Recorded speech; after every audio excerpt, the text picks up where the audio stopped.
Bonjour à tous. Alors, j'ai une mission délicate parce que j'ai pour vous une mauvaise nouvelle et une bonne nouvelle.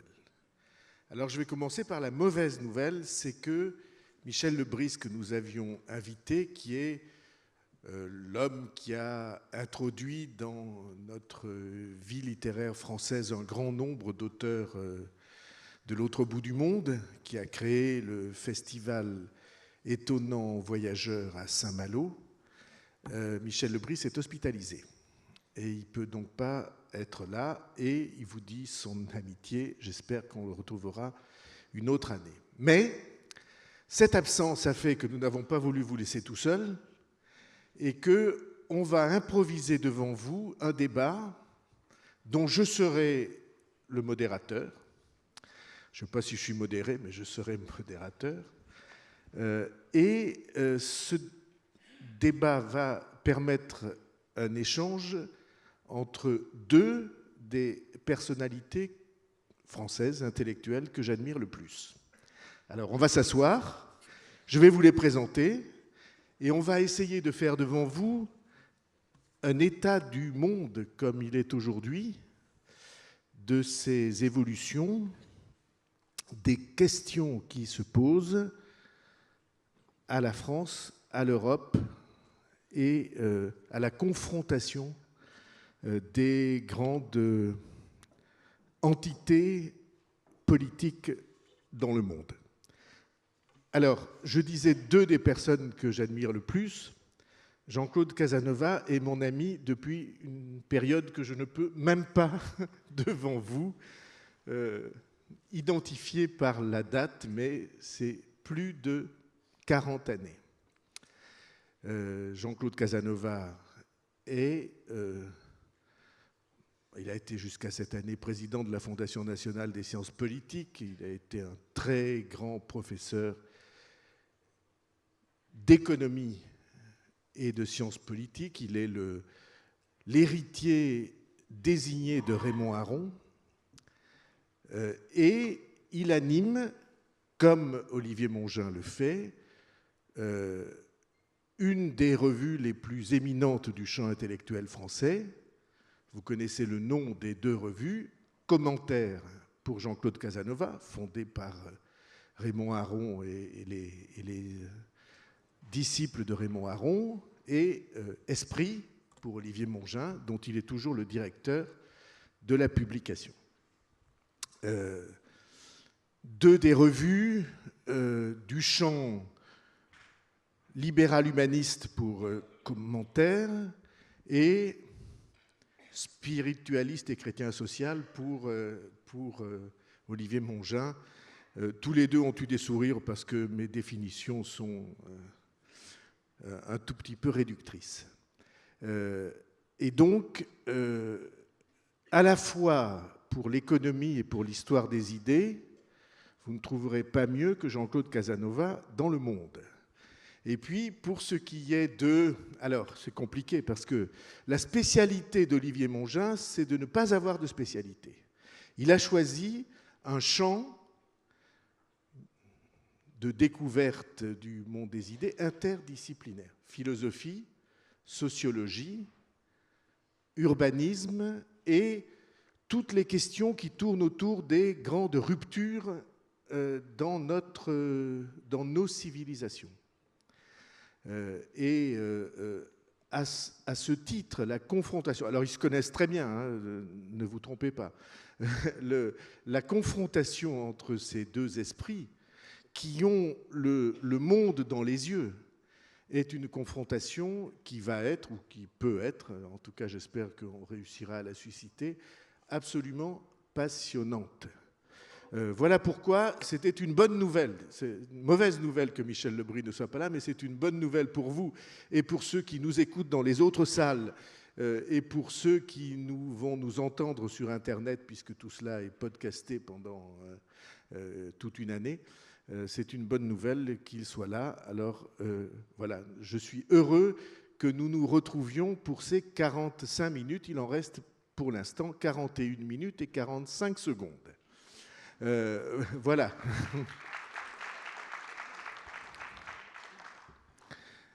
Bon, qu'est-ce qu'un regard ingénu découvrirait dans le monde d'aujourd'hui? Imaginons que quelqu'un ait quitté notre planète il y a 2 ans, 3 ans. Qu'est-ce qu'il découvrirait aujourd'hui avec stupéfaction? Il découvrirait un paysage national politique entièrement bouleversé. Il découvrirait un paysage européen politique et historique en recomposition. Le Brexit, qui d'une part fait chanceler, mais oblige à repenser l'Europe. Il découvrirait un monde moyen-oriental absolument en implosion, avec des épisodes chaque jour nouveaux, des affrontements entre les grandes sensibilités musulmanes, sunnites et chiites, avec des événements, il s'en est passé un le mois dernier en Arabie Saoudite, qui est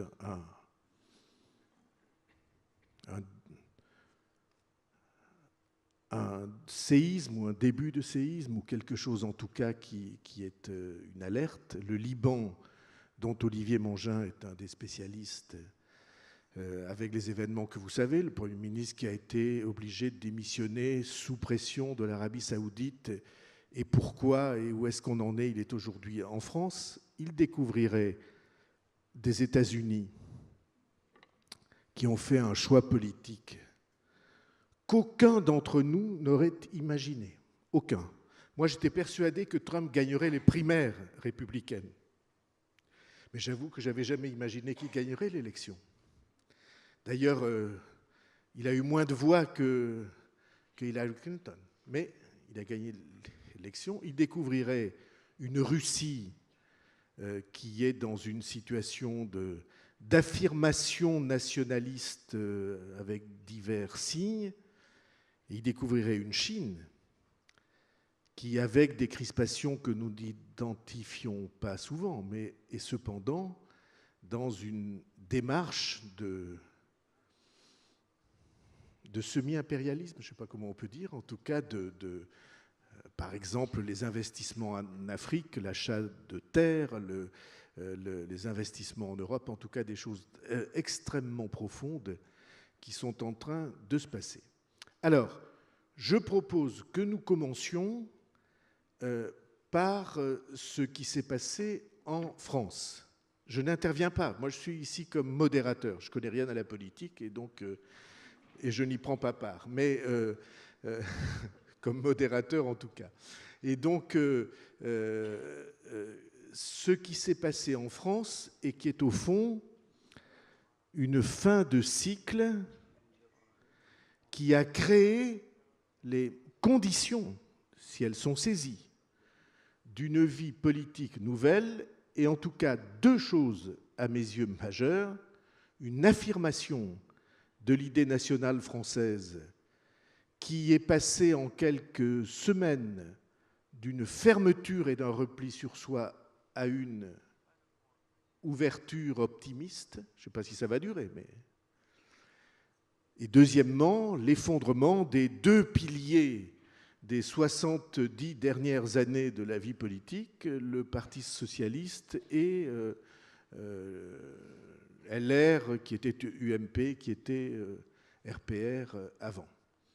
Tout ça autour ou avec un homme très jeune, il n'a pas 40 ans encore, et il a un profil tout à fait inusité. Mais tout ceci est un symptôme d'un épuisement que nous avons vécu. Alors je vous propose quelques minutes, Jean-Claude, quelques minutes sur ce qui s'est passé en France et les conséquences de ce qui s'est passé en France pour l'Europe en particulier. Jean-Claude Casanova. Je me trouve, j'ai passé une grande partie de ma vie à demander... Très près le micro, très près. J'ai passé une grande partie de ma vie à demander aux étudiants d'improviser. Je suis heureux, à la fin de ma vie, de me trouver dans la situation inverse. Et donc, pour répondre à la question de François Bayrou, je dirais que le paradoxe, c'est que la France est en situation de certitude sur le chemin à parcourir après le trajet d'Emmanuel Macron et sa réussite politique, mais que, paradoxalement, la certitude française se trouve confrontée avec une profonde incertitude mondiale. Et si tu le permets, je partirai de ce paradoxe, quitte à ce que nous revenions ensuite sur la France. Il y a, je crois, 3 incertitudes qui dominent le monde actuel. L'incertitude américaine, l'incertitude européenne et l'incertitude démocratique. L'incertitude américaine vient de l'élection de Trump. C'est la première fois depuis très longtemps qu'un démagogue sans principe est élu président de la République aux États-Unis à la surprise générale. Il a d'abord gagné la primaire qu'il n'aurait pas dû gagner et il a gagné l'élection qu'il n'aurait pas dû gagner, mais qu'il a gagné très intelligemment au point de vue de la stratégie ou de l'astuce politique en s'appuyant sur les caractéristiques de la société américaine aujourd'hui. Mais il faut voir les conséquences internes et les conséquences externes. Les conséquences internes, c'est qu'il y a un véritable chaos aux États-Unis. On ne sait pas très bien quelle politique il va mener, mais en même temps, on voit la puissance des institutions américaines qui font réfléchir sur le pouvoir personnel. C'est-à-dire qu'il y a un homme qui est à la tête des États-Unis, mais ses pouvoirs sont relativement limités. Pourquoi ? Parce que les États-Unis sont un État fédéral et pas un État centralisé. Donc les États poursuivent leur politique, on le voit d'ailleurs en matière climatique. Les États-Unis sont un système dans lequel le pouvoir judiciaire est fort et réellement indépendant, et beaucoup des tentatives de Trump sont entravées par le système judiciaire américain. Et enfin, la société américaine, l'économie américaine dépendent moins de l'État central qu'ils n'en dépendent ailleurs. Donc le problème du chaos que crée Trump à l'intérieur est de savoir s'il va faire la totalité de son mandat et s'il peut être réélu ou non dans plus de 3 ans. Il pourra être réélu, il ne faut pas se faire d'illusions, et c'est assez grave, parce que ce qui caractérise la situation américaine aujourd'hui, c'est l'extrême polarisation. C'est-à-dire que Trump est extraordinairement populaire dans l'électorat républicain, plus que ne l'était par exemple le dernier Bush. Il est aujourd'hui à plus de 80% de satisfaction pour les électeurs républicains. En revanche, 10% de satisfaction chez les démocrates, ce qui ne se produisait pas aux États-Unis. Bush, par exemple, le fils Bush, le dernier Bush, faisait 60-70% chez les électeurs républicains et 50-60% chez les électeurs démocrates. Autrement dit, Trump est un président qui clive les États-Unis, qui coupe les États-Unis en deux, d'ailleurs assez repérable sur la carte. Les deux côtes, la Californie et la côte Est, sont totalement opposées à tout le centre des États-Unis, qui sont désormais de l'autre côté, et d'une certaine façon, l'Amérique rurale à l'Amérique urbaine.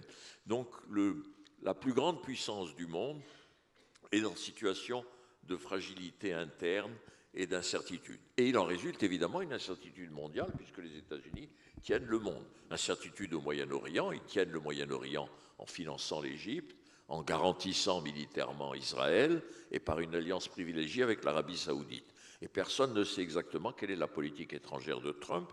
Il fait des tweets dans lesquels il contredit son ministre des Affaires étrangères, dont on se demande pourquoi il reste en place, puisque le président envoie des tweets disant « Je sais que mon secrétaire d'État pense ceci, mais moi je pense le contraire ». Donc c'est très difficile d'être ministre dans cette situation. Incertitude au Moyen-Orient, incertitude en Asie, et l'incertitude que crée Trump se répand dans le monde. D'une certaine façon, si vous observez la politique russe ou la politique asiatique, tous les pays sont un peu incertains parce qu'ils ne savent pas très bien quelle est la politique des États-Unis.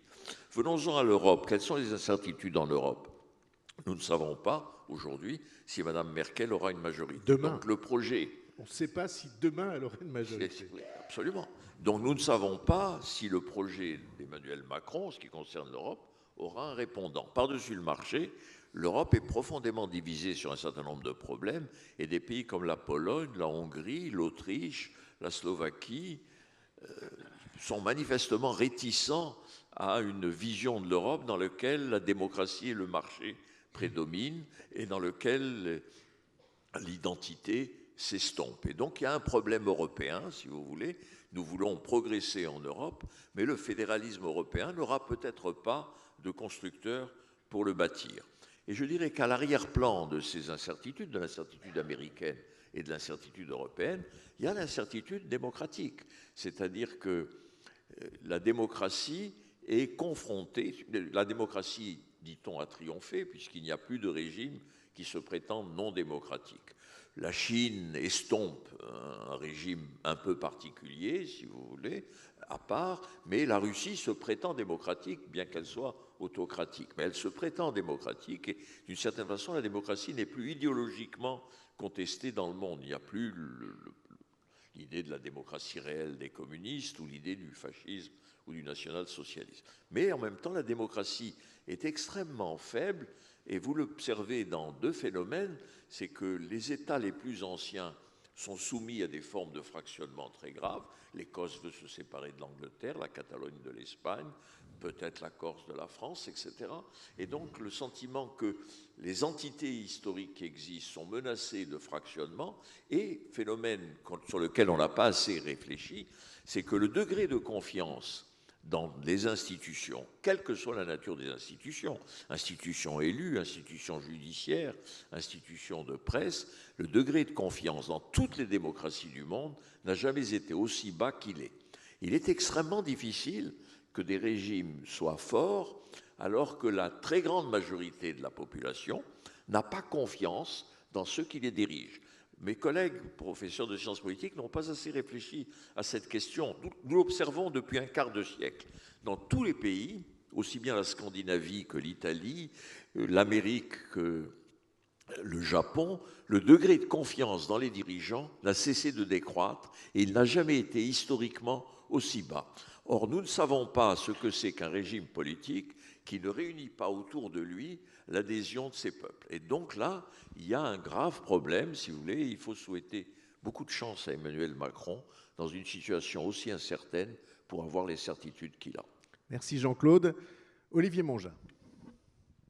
Oui, moi ce qui m'intéresse dans le moment actuel, que ce soit lié à Macron ou non, c'est qu'on retrouve dans nos revues en tout cas des grilles d'interprétation, c'est-à-dire des regards sur le monde qui sont à nouveau des grilles politiques. C'est-à-dire que ces 10-15 dernières années, du fait de la mondialisation qui était qualifiée de mondialisation économique essentiellement, la seule grille, on le voit beaucoup chez les intellectuels, c'est la grille économique. Ça ne veut pas dire, je parle devant un professeur d'économie. Un grand économiste. Et voilà, ça ne veut pas dire que l'économie n'est pas porteuse, bien sûr qu'elle l'est. Moi, ce qui m'intéresse, c'est le cas de nos deux revues, d'un courant antitotalitaire qui avait remis justement en scène le politique, c'est le retour un peu de la question politique, en bien ou en mal.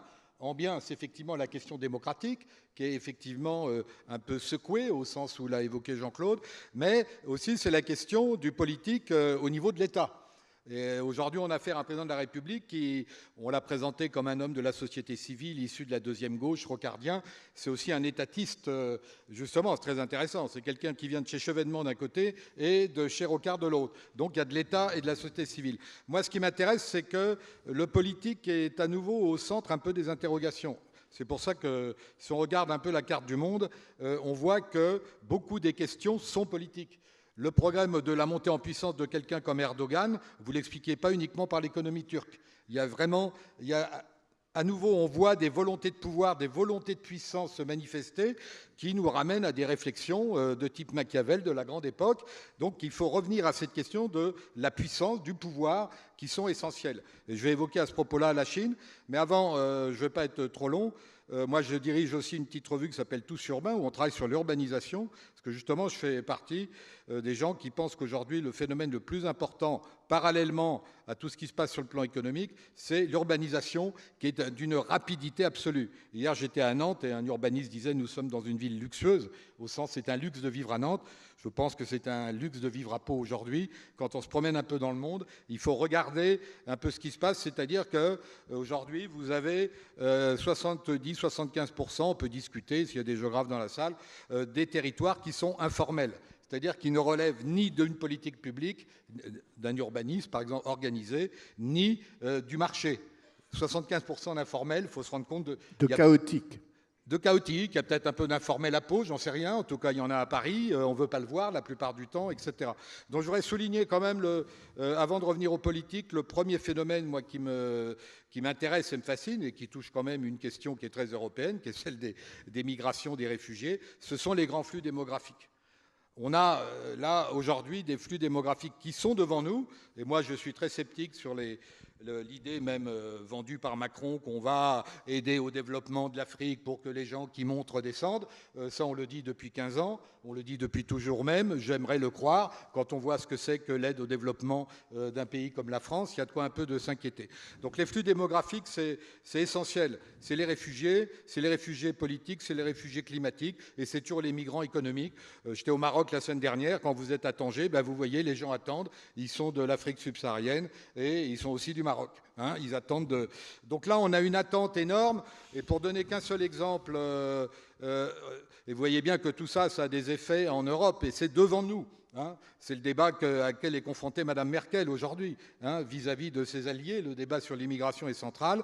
Ici, on a une politique très sécuritaire qui, je pense, on peut avoir des débats là-dessus, je ne suis pas nécessairement d'accord avec Jean-Claude là-dessus, je pense, qui cache effectivement des questions centrales. On a des États qui se durcissent du côté police, du côté armée, par rapport à toutes ces questions qui sont de marquer des ruptures, de marquer des frontières, etc. C'est des débats qui sont devant nous et qui fragilisent quand même la démocratie, car les libertés publiques, on a fait l'éloge du droit, les libertés publiques, c'est quand même essentiel. Et là, personnellement, je me dissocie un peu de Macron, dont je pensais qu'il allait démocratiser un petit peu la machine, et pas effectivement en rajouter sur l'état d'urgence, mais c'est un débat qu'on peut ouvrir, parce qu'à mon avis, ça pèse quand même sur la démocratie telle qu'elle est vue aussi de l'extérieur en Europe. Les flux démographiques, je ne donne qu'un exemple, que c'est ce qu'il y a de plus concret.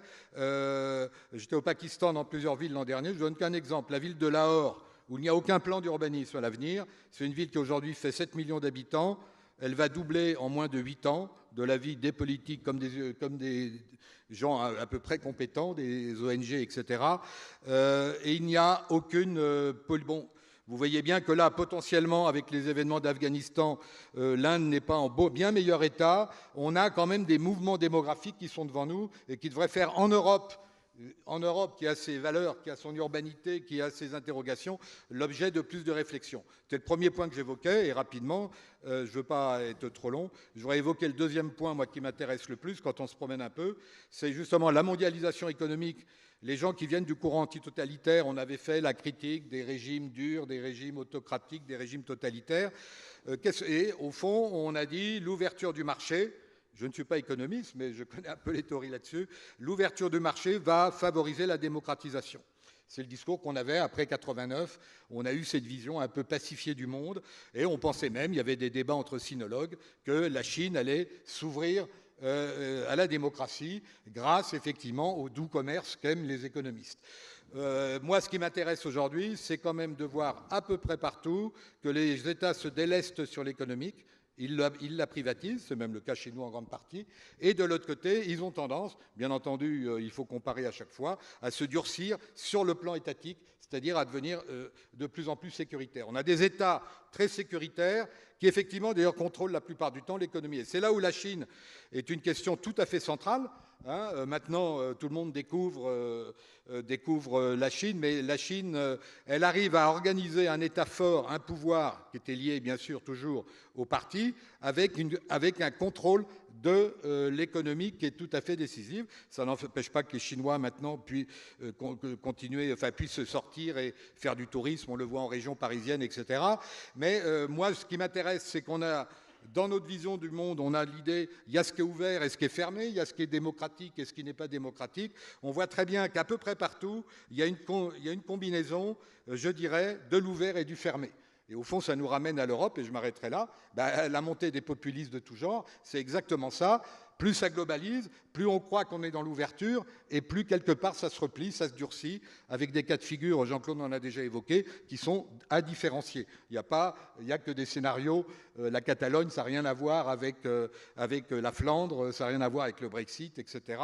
Il faut arriver à différencier. Moi, ce qui m'inquiète le plus, c'est cette difficulté à effectivement échapper à ce double mouvement de durcissement et d'ouverture. L'un ne va pas sans l'autre, mais peut-être que ça participe du régime historique qui est le nôtre. Alors au-delà de tout ça, on voit bien qu'on n'est plus dans l'Europe d'hier, on n'est plus dans l'Europe d'hier, on n'est plus dans... voilà. Et je m'arrête sur ce dernier point. Quand M. Rajoy dit toute la journée « moi je représente l'Europe, je ne suis pas pour l'indépendance de la Catalogne », ce n'est pas le débat ici, mais quand M. Rajoy dit « moi je représente l'Europe pacifiée, je représente le droit des États, et qui dit « l'Europe c'est la paix », je ne sais pas ce que c'est que la paix, dès lors qu'on a un front quand même, et l'Europe y participe, qui est un front contre le terrorisme. Si on est dans lutte contre le terrorisme, il ne s'agit pas de dire qu'il ne s'agit pas de l'aide, c'est bien qu'on n'est pas tout à fait en paix. Alors qu'est-ce que c'est que cet ennemi nouveau, effectivement, qui déstabilise un peu tout le monde à l'international, d'autant plus qu'on a des fronts unis antiterroristes qui agrègent des régimes qui n'ont rien à voir, de M. Poutine à des régimes démocratiques, mais l'idée d'être dans un monde pacifié est une idée qui, malheureusement, par rapport à ma génération, qui a cru à ça dans les années 90, est une idée très fragilisée. Et on le fera peut-être tout à l'heure, parler du Liban. On voit bien que la question, elle est là aussi. Mais voyez bien que la paix démocratique qui était notre horizon, je dirais pour ma génération, qui avons porté les choses jusqu'à 89, il ne s'agit pas de dire que la démocratie est en perte de vitesse, parce que moi je pense, comme Pierre Rosanvallon, qu'on est en manque de démocratie, qu'on peut toujours en faire plus, en tout cas chez nous. Ça c'est la question au maire. On peut toujours faire plus de concertation, faire plus de démocratie.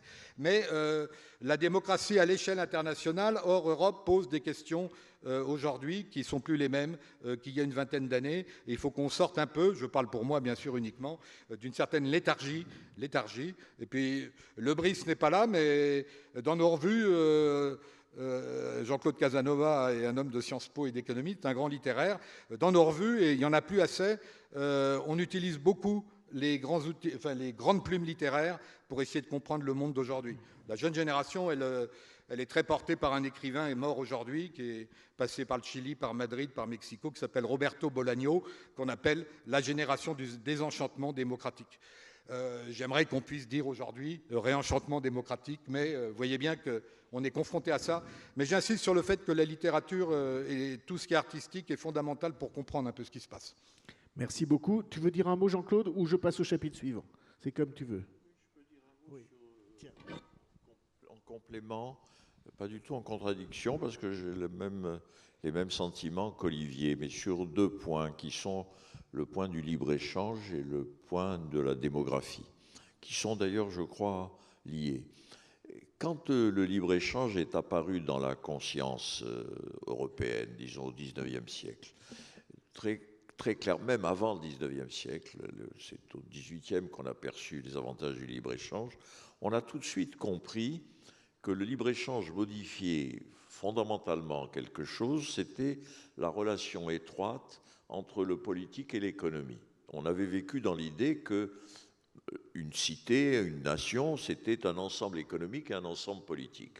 Et on a compris brusquement avec le libre-échange que l'économie était plus large que le politique. C'est-à-dire que si vous voulez échanger, vous devenez nécessairement dépendant des autres, puisque vous vendez aux autres et vous achetez aux autres.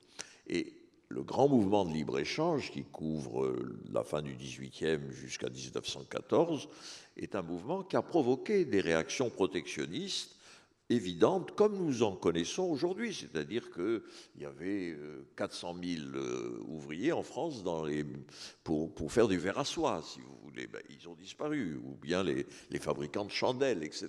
Il y a des professions entières qui ont disparu du fait du libre-échange, du fait qu'on achetait et on vendait à l'extérieur. Mais on vivait dans une idée optimiste du libre-échange, c'est-à-dire qu'il il y aurait des réactions protectionnistes, il y aurait des phases protectionnistes, qu'il faudrait trouver des étapes intermédiaires. On disait une protection éducatrice, le temps de se former, de constituer les énergies nationales pour ensuite affronter le libre-échange.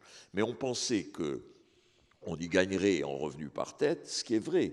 Quand on essaie de comprendre la croissance économique sur un siècle et demi, la moitié de la croissance vient de l'échange international. C'est-à-dire que si la France devait produire et acheter ses propres véhicules automobiles, ils seraient beaucoup plus chers.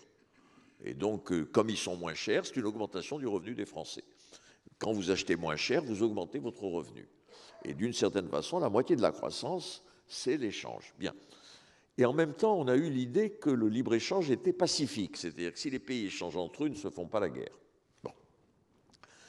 Aujourd'hui, nous avons le même phénomène, nous avons une grande vague de libre-échange, tout simplement parce que l'Asie entière et une grande partie de l'Amérique latine, sauf le Venezuela et Cuba, sont rentrés dans le libre-échange. Et évidemment, ça fait un choc énorme puisque ça met en compétition les ouvriers non qualifiés américains ou les ouvriers non qualifiés européens avec les ouvriers non qualifiés chinois qui ont des salaires inférieurs et pour de multiples raisons, il y a des conséquences sociales, des délocalisations provoquées par ce libre-échange qui provoquent de très légitimes interrogations ou protestations. Mais s'ajoute le phénomène qu'indiquait Olivier, qui est le problème démographique. Le monde, en changeant de démographie, a fondamentalement changé. Un monde à 7 milliards d'habitants, ce n'est plus le monde ancien, si vous voulez. En un siècle et demi, on a multiplié par 8 la population mondiale. Et pour prendre un problème qui concerne l'Europe, le rapport entre le monde européen et le monde musulman a été pendant 5 ou 6 siècles inférieur à 1. Aujourd'hui, il va être, dans les 20 ans qui viennent, de 1 à 4. C'est-à-dire que l'Europe, ce sera 400 millions, et le monde musulman, ça sera autour de 2 milliards, entre 1,8 milliard. Le monde subsaharien, au-delà du Sahara, le rapport était de 0,5 à 1, c'est-à-dire de 200 millions à 400 millions. Il va passer, dans les 20 ou 30 ans qui viennent, je parle du début du XXe siècle, il va passer dans les 20 ou 30 ans qui viennent, là aussi de 1 à 4. C'est-à-dire qu'il y aura 400 millions d'Européens et environ 1,8 milliard d'habitants en Afrique subsaharienne. Donc le rapport de ce monde qui nous environne, qui est très proche, avec des moyens de transport extrêmement rapides, va être de 8 à 1. S'imaginer que ce sera sans conséquences politiques sur la nature de l'Europe est une illusion. Et les crispations autrichiennes, elles sont très fortes aujourd'hui, autrichiennes, mais de toute cette partie, si vous voulez, hongroise, etc., sont essentiellement liées à ce problème, c'est-à-dire la perspective que, d'autant que ce sont des États, des nations qui sont restées un peu rurales, un peu traditionnelles, si vous voulez. Ils ont brusquement le sentiment que tout va être bouleversé et que cela leur est imposé par une Europe qui se définit uniquement par la démocratie et par le marché. Et d'où cette crispation, si vous voulez, très forte. Et nous ne savons pas, honnêtement, je suis incapable de dire comment l'Europe va affronter dans les années qui viennent ce problème de la démographie, des flux démographiques, de l'urbanisation, car ces sociétés nouvelles qui se créent en Afrique subsaharienne, au Moyen-Orient, en Asie centrale, vont être des sociétés urbanisées de nature complètement différente par rapport aux sociétés traditionnelles. Les sociétés urbanisées peuvent exploser, comme on le voit aujourd'hui en Syrie et en Irak, et provoquer des flux migratoires énormes et immédiats. Elles sont des sociétés qui vont être instables politiquement, comme l'ont été instables au XVIIIe ou au XIXe siècle les premières urbanisations européennes. Donc l'avenir, de ce point de vue-là, l'avenir de l'Europe est extrêmement complexe, et ce qui rend absolument indispensable, d'ailleurs, à mes yeux, peut-être qu'Olivier sera moins européen que je ne le suis, mais l'idée que doit nécessairement apparaître une politique européenne consciente des risques futurs de l'Europe me paraît vraiment une nécessité. Bien. Premier chapitre. Vous voyez qu'il y a à penser et à dire sur ce premier chapitre.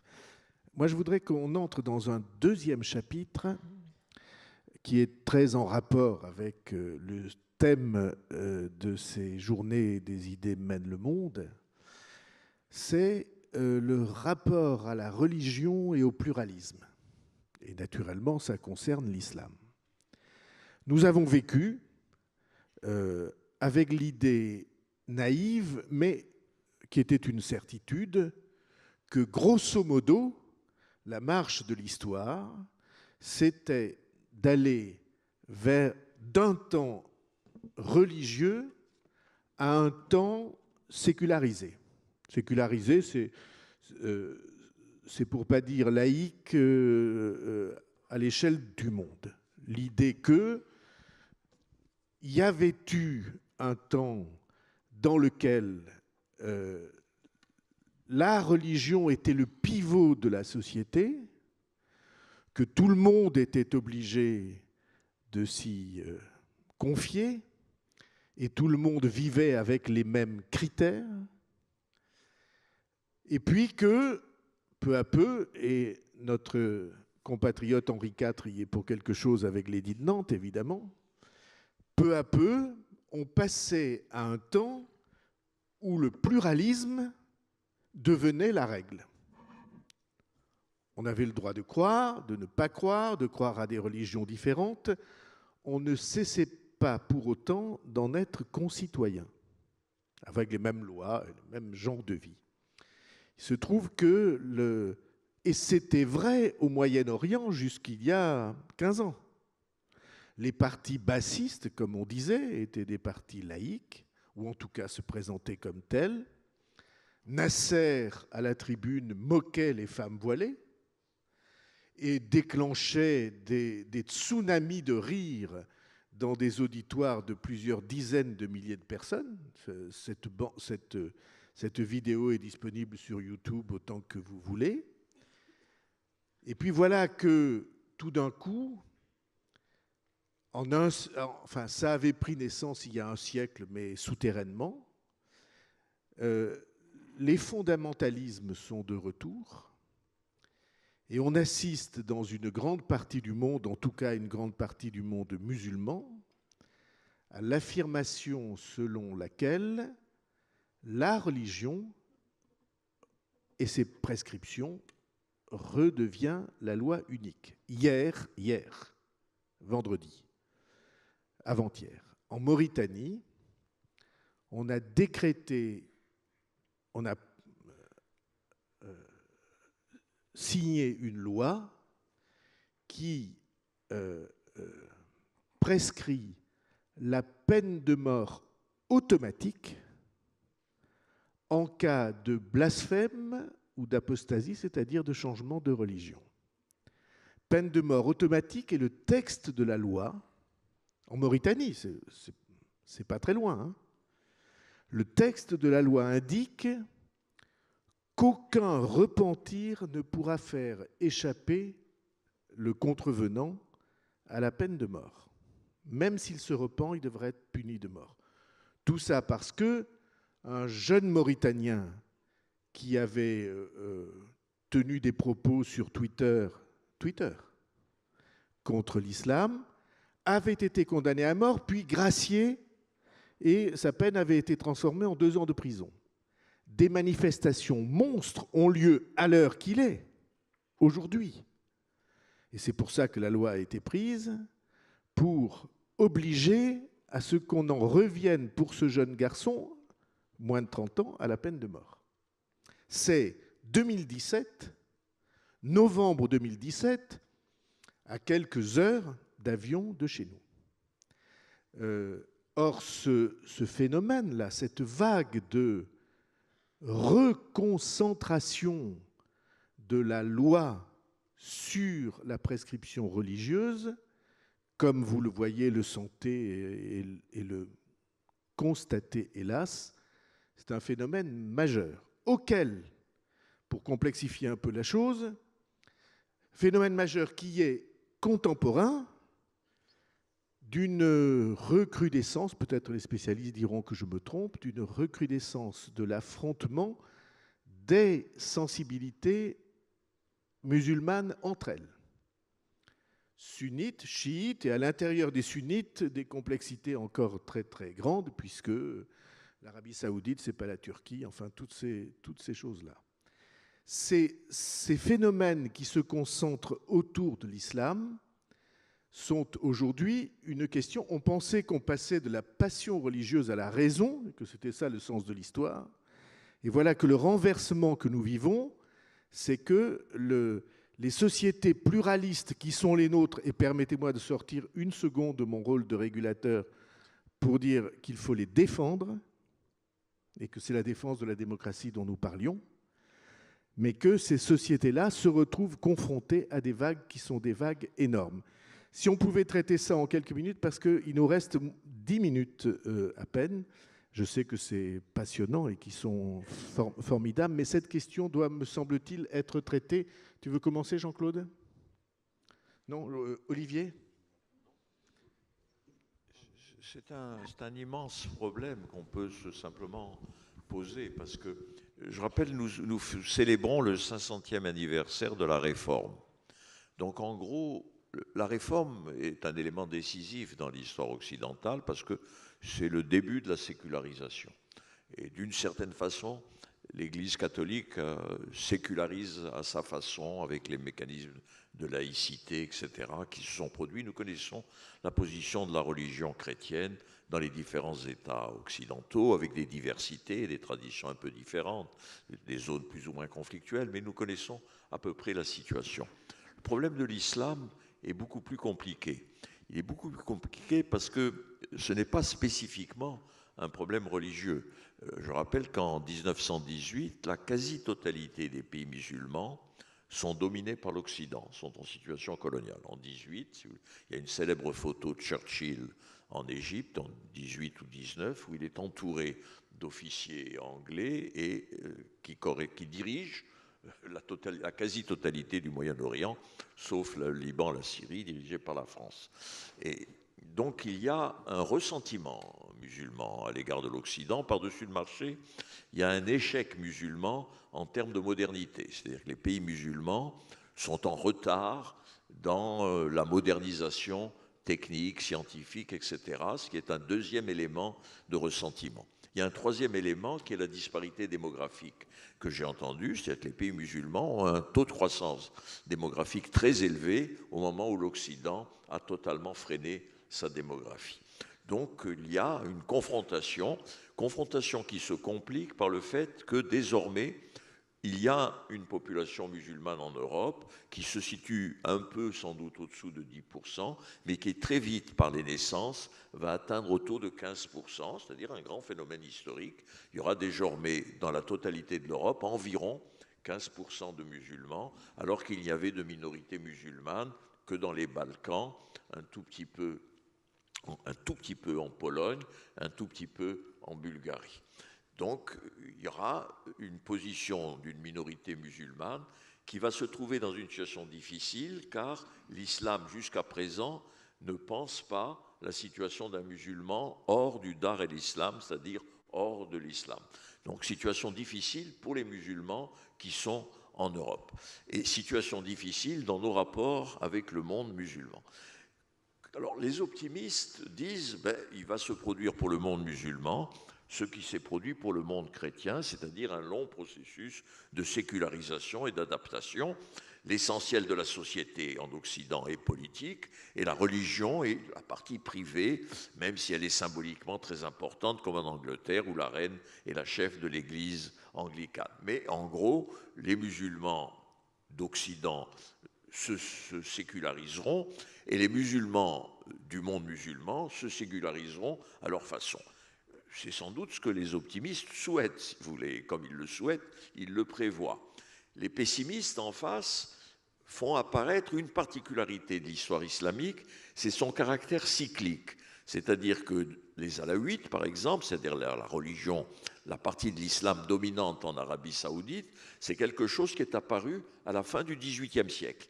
C'est une résurgence intégriste, comme on dit, violente, et vous avez des textes anglais sur les Alaouites vers 1810-1820 qui disent c'est des gens qui détruisent les églises, qui persécutent les étrangers, etc., etc. Et vous avez eu le même phénomène au XIXe siècle au sud de l'Égypte. Il y a des des épisodes connus, si vous voulez. C'est-à-dire que le monde musulman a été traversé de cycles dans lesquels il y a une opposition entre une partie de l'islam qui se modernise, comme l'Égypte du XIXe siècle ou la Tunisie de la fin du XIXe siècle, qui se modernise, et en face, une réaction. J'ai vécu pour ma part en pays musulman et je l'ai observé même chez des jeunes musulmans. J'ai eu des camarades de lycée, si vous voulez, à 15 ans, certains étaient plus européens que les Européens et buvaient de l'alcool, et d'autres arrivaient en djellaba blanche et se laissaient pousser la barbe, comme si dans la même population, les deux attitudes étaient possibles. Le retour à l'origine et l'adoption des mœurs occidentales. Quelle va être la substance historique du monde musulman? Je ne le connais pas. Et ça sera une confrontation, et l'histoire déterminera ce qu'elle sera. Olivier Mongin. Oui, là-dessus, je pense qu'il faut quand même prendre en compte, c'est Jean-Claude qui l'a dit, on n'est pas des gens qui expliquent tout par le colonialisme, mais quand même, j'étais la semaine dernière au Maroc et on me rappelait quand même que c'est Lyotet qui a interdit aux étrangers l'accès aux mosquées au Maroc. Bon, on pourrait croire que c'est effectivement le méchant imam de service. Non, c'est M. Lyotet et c'est toujours dans le code. Voilà, c'est purement anecdotique, mais je pense que l'histoire comme ça, on peut en trouver à la tonne. Ensuite, dans ce monde-là, moi je reviens toujours aux politiques. J'ai eu la chance et le malheur d'être l'éditeur de Michel Seurat, le grand chercheur qui est mort otage du Hezbollah au Liban, vous vous souvenez peut-être. Et lui, il disait toujours, je ne peux pas travailler sur ces régions. Il travaillait avec le chercheur Alain Touraine, à l'époque, un grand sociologue qui est très respectable, avec les notions d'État et de société civile. Et là, on revient aux politiques. C'est-à-dire, il n'y a pas d'État. Il y a peut-être eu le Baas, mais il n'y a pas d'État en Syrie. Lui, il a fait un livre sur la Syrie qui s'appelle L'État de barbarie, qui montre comment l'État alaouite, depuis le début, c'est pas que les Syriens sont barbares, est un État, et on l'a vu, c'est un État, d'ailleurs, tout se termine par une guerre totale, il l'avait prévu il y a 20 ans, c'est-à-dire c'est un État qui ne sait que désinstituer, c'est-à-dire casser la baraque. Il y a des politiques qui aiment casser la baraque. Hein, bon, et voilà, on n'est pas sur les théories européennes. Pas tous, oui. On n'est pas sur les théories européennes de l'État qui institue. Hein, et là, moi je pense que c'est très important de comprendre, ça ne justifie rien du tout, qu'il y a un État en Égypte, mais il n'y a pas d'État au Liban, il n'y a pas d'État en Syrie, il n'y a pas d'État en Jordanie, il n'y a pas d'État en Arabie Saoudite. Et tous ces gens-là, ils font quand même partie de la communauté internationale. Monsieur Macron invite MBS, le patron, comme on le signe, le patron d'Arabie Saoudite, qui représente plus des tribus qu'un État. Hein, donc faut aussi, je reviens toujours moi un peu aux politiques volontairement, c'est pas pour ne pas répondre à vos questions, parce qu'en gros je suis d'accord avec vous, mais de même qu'il n'y a pas de société civile. Et tous ces gens-là aujourd'hui, pendant tout le Maghreb et Mashrek, ils se remettent à lire Ibn Khaldoun, qui est le Machiavel de tout ce monde-là, parce qu'Ibn Khaldoun, il réfléchit avec le terme de Assabiya, c'est-à-dire des groupes qui essayent de prendre le pouvoir, le perdent, le reprennent, etc. On n'est pas loin du modèle du mercenaire, mais le mercenaire, on le trouve partout, même chez les Américains. Aujourd'hui, ils préfèrent envoyer des mercenaires en Afghanistan et partout. On a un modèle aussi militaire et autres qui est en train de bouger énormément, et ça, c'est des questions très importantes. C'est pas pour... Le problème avec mon discours, c'est que je fais du relativisme, vous allez me dire, du culturalisme. Mais on voit que le modèle européen, il est très fragilisé. Et notre ami commun, Pierre Asner dit toujours, le problème que j'ai aujourd'hui, c'est un des plus grands Sciences Po d'aujourd'hui, collaborateur de nos deux revues, il dit le schéma de l'État européen tel qu'il s'est constitué classiquement, Hobbes, Locke, tout ce que vous voulez, tout ça, c'est pas de la théorie, c'est de la théorie qui a formé des institutions. C'était l'idée que les États se faisaient la guerre entre eux et qu'il y avait la paix civile. Aujourd'hui, il y a plus de violences civiles, il y a plus de guerres internes, et c'est le problème du terrorisme, et puis les États font semblant de se faire la paix. On a complètement inversé le schéma, et ça, bon, c'est des questions, ça serait 2-3 journées à Pau à organiser, c'est des questions fondamentales. Si on ne veut pas les prendre en compte, on se fait plaisir avec l'Europe, je suis européen comme vous, mais on se fait plaisir à ne pas poser des questions centrales. Et je termine juste sur la religion. Je suis en gros d'accord avec ce qui a été dit. L'islam, de toute façon, ça a commencé par la bataille de Kerbala. L'islam, il est divisé d'entrée de jeu et il ne veut pas distinguer les deux cités. C'est le problème. Mais l'islam, il est aussi extrêmement manipulé par le politique. Vous ne pouvez pas comprendre grand-chose. Moi, je vais en Égypte au moins 2 fois par an au Caire, une ville que j'adore. On ne comprend rien à ce qui se passe en Égypte si on ne comprend pas qu'il y a un pouvoir central qui manipule le religieux. Ça ne veut pas dire qu'il n'y a pas toutes les questions que vous avez posées. Mais quand je dis que le politique c'est essentiel, c'est que le politique, Napoléon nous a expliqué qu'on pouvait instrumentaliser le religieux. Il le faisait d'ailleurs. Bon, d'ailleurs c'est pour ça qu'il aimait bien l'islam. Il pensait que ce serait peut-être plus facile. Donc ça c'est le premier point. Je pourrais décliner un certain nombre d'États Moyen-Orient, à commencer par l'Égypte, qui est un pays magnifique par des biais, en essayant de comprendre. Et là, je suis contre même la politique de Macron. Alors, je suis d'accord pour beaucoup d'autres choses. Il ne s'agit pas de justifier un État parce qu'il stabilise. Alors, je sais, Raymond Aron aurait peut-être dit, il vaut mieux stabiliser que... Bon, mais la question de la stabilisation, si elle se fait au nom d'une répression, de la torture et de tout le reste, revenons à quand même les questions qu'on s'est posées, nous, dans nos terres, au moment de la guerre d'Algérie, etc. Bon, vous avez connu ça. Bon, et dernier point quand même, la démocratie et la religion, on est, nous, un pays laïque, strictement laïque, ce n'est pas le cas de toutes les démocraties. Jean-Claude Casanova connaît mieux que moi les États-Unis, la question religieuse, elle est quand même fondamentale. La Bible est... Bon. Elle est fondamentale, mais elle n'est pas impérieuse. Elle n'est pas impérieuse, mais justement, c'est une espèce de régulateur. C'est pour dire, le problème, c'est pas religion ou pas religion. C'est pas ce que vous avez dit, mais je tiens à le préciser. Et je précise une dernière chose, c'est que c'est toujours des chiffres de chercheurs, hein, mais à l'horizon 2050, tout le monde nous explique. Moi, c'est là-dessus que je travaille beaucoup parce que je trouve que c'est fascinant. La principale religion, ce ne sera pas l'islam. Ça ne veut pas dire qu'il n'y aura pas des dégâts et tout ce que vous avez évoqué. On est dans les incertitudes. Ce sera le christianisme à travers ce qui monte partout. Quand vous travaillez sur l'urbanisation, là où ça fait mal, vous avez des évangéliques. Là, ce qui monte de tous les côtés, c'est les évangéliques, parce que d'une certaine manière, la religion, ça peut faire du bien de temps en temps quand vous êtes on n'emploie pas de mots, dans le foutoir complet, dans le chaos. On a besoin de réparer un peu la tête et le corps. Les évangéliques, on les voit partout. Hein, et même sur la région parisienne, moi je dis à mes amis sociologues, il y a les temples montent en deuxième couronne. Aussi. À Pau, je ne sais pas. Très à Marseille, temple, en tout cas. Très grand temple. Vous faites. Bon, alors il ne s'agit pas de faire le procès des évangéliques, il s'agit de se poser la question pourquoi ils arrivent et ils sont si présents partout. Et je m'arrête. Les évangéliques, et là on revient aux États-Unis, c'est pas pour dire tout s'explique par les États-Unis, les évangéliques, ils sont très marqués par le capitalisme. Les évangéliques, c'est les meilleurs entrepreneurs qui soient.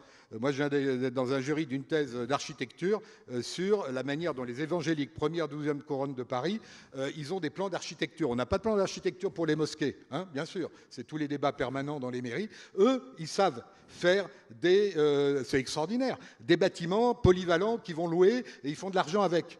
C'est-à-dire, ils sont sur le modèle capitaliste. Alors, pour faire le lien quand même avec l'islam, vous avez un livre remarquable d'un proche d'Olivier Roy qui s'appelle « L'islam de marché », qui est l'étude d'un imam au Caire, qui montre très bien que l'imam du Caire, il fonctionne comme un petit entrepreneur et comme un évangélique. Mais ça ne répond pas à toutes les questions que vous avez posées. On ne va pas d'ailleurs répondre à toutes les questions, je vous garantis. On a éclairé des choses qui sont importantes. Moi, je veux dire qu'il y a au moins 2 grands sujets que nous n'avons pas abordés. Le premier de ces grands sujets, qui est économique, social et politique, c'est une montée des inégalités dont on croyait que le marché allait les voilà. Et les inégalités montent et la concentration entre un toujours plus petit, en tout cas entre un petit nombre de mains d'une très grande partie des richesses à l'intérieur des sociétés est une question très importante, à mes yeux très importante. Parce que c'est ça aussi qui explique Trump. Trump, c'est déséquilibre social et déséquilibre culturel, les deux à la fois. Et c'est pourquoi les 2 côtes sont opposées aux États-Unis de l'intérieur. Et c'est les États-Unis de l'intérieur qui a fait la victoire de Trump dans la haine des 2 côtes, des 2 questions sociales, on va dire ça au sens large du terme, nourries d'inégalités. Et il y a une deuxième question qu'on a abordée beaucoup, mais qui est pour moi une question centrale. Ce n'est pas religion ou pas religion la question. La question, c'est pluralisme ou pas pluralisme. Oui, mais en France, souvent, ça arrive à dire... Oui, mais parce qu'on a une conception que moi, je partage avec vous de la laïcité qui nous rend très aveugles sur ce qu'est le religieux. Moi qui suis à la fois croyant et défenseur de la laïcité, parce que je considère que c'est une question fondamentale des sociétés que d'accepter le pluralisme. Et je pense qu'il faudrait que nous ayons, nous France, nous Europe, et même nous Occident, un message à l'égard de cette partie du monde qui n'apparaisse pas comme un message anti-religieux, mais comme une défense du pluralisme. Et ceci est une très grande question qui, pour l'instant, n'est pas abordée et nous ne la résoudrons pas cet après-midi. Merci d'avoir été là. Mais ce message, il passera par les politiques.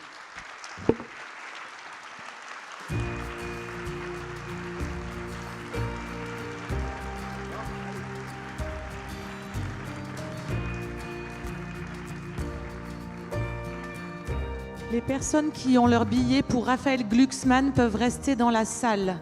Les personnes qui n'ont pas les billets pour Raphaël Glucksmann doivent essayer de sortir le plus rapidement possible pour qu'on fasse rentrer le public.